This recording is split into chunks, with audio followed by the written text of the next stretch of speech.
आइए दोस्तों देखते हैं औसत का बहुत ही ज़्यादा अच्छा क्वेश्चन है। और मैं आपको क्वेश्चन बताने से पहले बता दूं, आज ये हमारा इस टाइप पर आधारित चौथा वीडियो है। इससे पहले मैं 3 वीडियो बना चुका हूं। अगर वो आपने तीनों वीडियो नहीं देखे हैं तो पहले आप उन तीनों वीडियो को जाकर देख लीजिए। तीनों वीडियो का लिंक इस वीडियो के नीचे दिया गया है, क्योंकि ये इतना ज़्यादा इम्पोर्टेंट टाइप है कि आपकी कोई भी ऐसी परीक्षा नहीं है जिसमें ये टाइप औसत का ना पूछा जाता हो। तो इसलिए आज ये हमारा लास्ट और चौथा वीडियो है। अगर इससे पहले आपने 3 वीडियो नहीं देखे तो पहले आप उन्हें जाकर देख लीजिए, जिससे ये टाइप आपके अच्छी तरीके से क्लियर हो जाए, ठीक है ना। तो देखते हैं बिना कुछ देरी के, ये आज जो हमारा चौथी वीडियो है इसका क्वेश्चन है। 4 भिन्न भिन्न प्राकृतिक संख्याएं दी गई हैं। इनमें से 3 संख्याओं के औसत में चौथी संख्या जोड़ने पर क्रमशः 36, 34, 30 तथा 32 प्राप्त होते हैं। ये संख्या ज्ञात कीजिए, ठीक है ना। इससे पहले जो हमने ये 3 वीडियो की थी, ठीक है ना, इससे पहले जो मैंने ये 3 वीडियो की थी उसमें 3 संख्या बोलता था, 3 प्राकृतिक संख्या बोलता था। लेकिन जो ये आज चौथी वीडियो है ना और जो लास्ट वीडियो है इसमें 4 प्राकृतिक संख्या बोली हैं, तो इसलिए मैं बता रहा हूं, ठीक है ना। अब आप एक बात बताइए, आपको 4 प्राकृतिक संख्या पता है? तो आप कहेंगे भैया हमें 4 प्राकृतिक संख्या पता नहीं है, ठीक है ना। तो मैंने ए, बी, सी और डी मान ली, ये 4।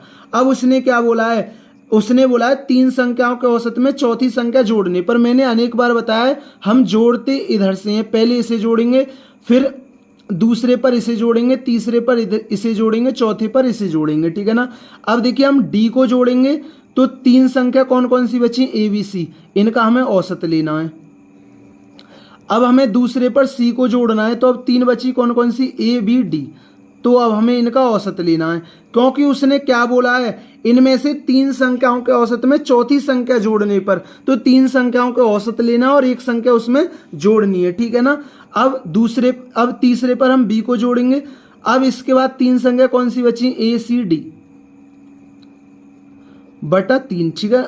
अब चौथे पर ए को जोड़ना है, ठीक है ना। अब बची बी, सी, डी। बी, सी, डी इनका क्या लेना है हमें? औसत। अब उसने क्या बोला था? जोड़ने पर क्रमशः कितना प्राप्त हो रहा था? यहाँ 36 प्राप्त हो रहा था, यहाँ 34 प्राप्त हो रहा था, यहाँ 30 प्राप्त हो रहा था, यहाँ 32 प्राप्त हो रहा था, ठीक है ना। अब देखिए इस चीज को मैं इधर ले आता हूं, ठीक है ना। ए, बी, सी, डी। अब देखिए इसकी गुणा होगी 3D और ये पूरे के बट्टे में आ गया, फिर गुणा में जाएगा। 36 दिया कितना होता है? 108। अब ऐसे ये A plus B plus D plus 3C और 34 दिया कितना होता है? 3 चौक 12, 102 हो गया, ठीक है ना। अब ये ऐसे ही ए प्लस सी प्लस डी, अब ये 3B और 30 दिया कितना होता है? 90 होता है, ठीक है ना। ऐसे ही ये कर B plus C plus D plus 3A और 32 दिया कितना होता है? 96 होता है। आपको कोई दिक्कत? तो आप कहेंगे भैया कोई दिक्कत नहीं है। अब इनको जोड़ लीजिए, ठीक है ना। अब देखिए 1A, 2A और 3A और 3A 6A, तो इसमें 6A हैं, 6B हैं और 6C हैं और 6D हैं, ठीक है ना। अब ये कितना हो गया? 8 और 2 10, 6 16 का 6 हासिल लगा 1, 10 जो 9 और 1 हासिल 10 और 9 19, 19 हो गया, ठीक है ना। 19 का 9, 1 2 और 1 3, ठीक है ना। 6 मैंने कॉमन ले लिया, तो A plus B plus C plus D का मान कितना आ गया? 6 कॉमन आ गया। 6 चंगा 36, 6 चंगा 36। तो A plus B plus C D plus C plus D का मान कितना आ गया? 66 आ गया। अब हमसे चारों संख्या पूछे, चारों संख्या क्या होंगी, ठीक है ना। अब एक चीज समझिए, पहले मैं एक को अच्छी तरीके से निकाल के बता देता हूं, उसके बाद हम डायरेक्ट संख्याओं को निकालेंगे। जैसे ये कितना है? A plus B plus C plus 3D बराबर कितना है? 108 है, ठीक है ना। अब समझिए, तो मेरे पास A plus B plus C plus D का मान है 66, तो मैं इस डी को ऐसे लिख सकता हूँ डी प्लस 2D। तो आप कहेंगे भैया बिल्कुल लिख सकते हैं, क्योंकि मेरे पास है ना वो A plus B plus C D का मान है, वो कितना है? 108। अब इसका मान कितना है? 66 प्लस 2D बराबर 108। अब ये प्लस का इधर जाके माइनस का, तो ये कितना बचा? 42। तो डी का मान कितना आ गया? तो डी का मान आ गया यहाँ से 21। अब मैं डायरेक्ट मान को लिखा रहूंगा, ठीक है ना। अब देखिए यहाँ क्या है? 3C है ना, तो 3C है तो यहाँ 1C बचेगा, तो आपको 66 लेना है। और कितना C बचा? यहाँ 2C बचा, बराबर कितना? 102। क्योंकि मैंने ये क्या कर ली? C प्लस 2C तोड़ ली और ABCD का मान 66 रख दिया, प्लस 2C बचा बराबर।